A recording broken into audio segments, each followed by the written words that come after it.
My dream had been shattered. All that effort wasted. I felt mortified, humiliated, frustrated. During the break, a ToastMaster stared at me. How could you forget your speech at the division contest? What do you mean? I can forget my speech at any contest. That day, I decided to leave ToastMasters. Then I had a flashback. Rewind 10 years before, and I had just finished my national service. There she was. Long, lustrous hair, sparkling eyes, perfect complexion. Excuse me. I asked for her number, and she gave it to me.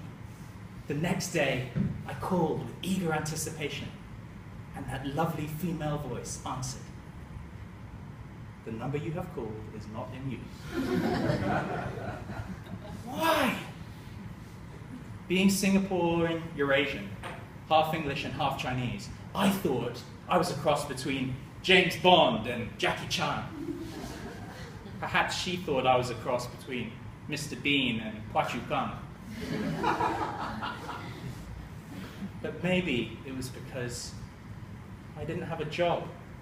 I didn't have any money.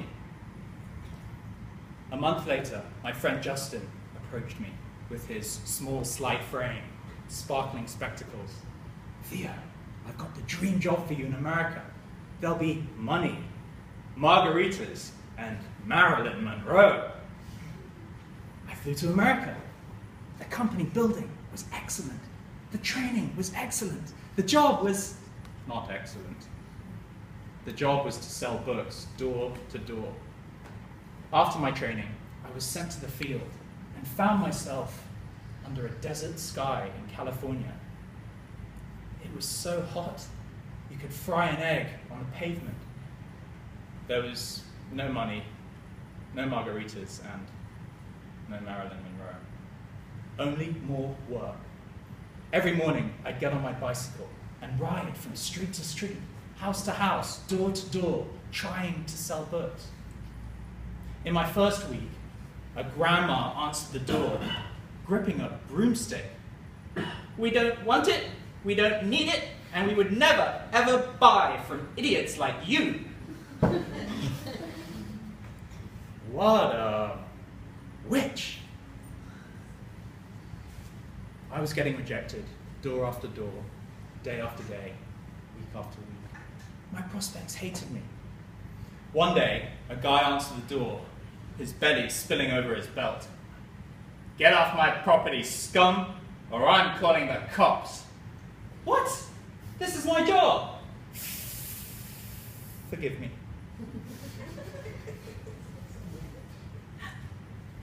That broke my heart.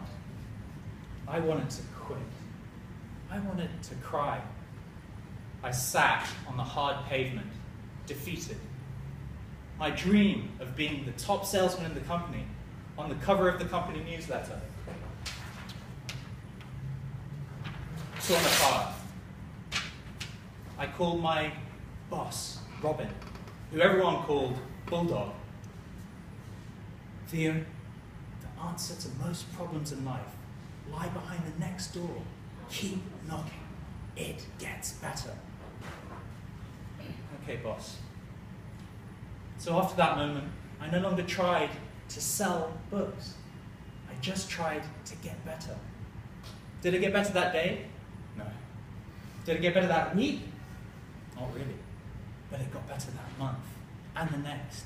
And after 18 months, out of 3,000 salespeople in the company, I was the first Singaporean and Asian ever to be #1. I wanted to say, take that, America, this is for Singapore. But I was surrounded by big Americans. Ladies and gentlemen, after that dismal display at the division contest, I wanted to disappear. That's when I remembered Bulldog's words. The answer lies behind the next door. Keep knocking. It gets better. Friends, life will knock you down, time and time again. But whether it's your education, career, relationships, when you're struggling, battling, hurting, don't ever quit. Keep knocking. It gets better. This attitude is guaranteed to work everywhere, except the casino. What are the opportunities that you're avoiding in your life because of fear? Fear of failure, fear of rejection, fear of pain. Maybe the answer or a life-changing opportunity lies behind the next door. Keep knocking. So don't give up, give out, or give in. Get up and get out there. Keep knocking and telling yourself it gets better. Make it your quest, because one day your better will become your best. Madam Toastmaster.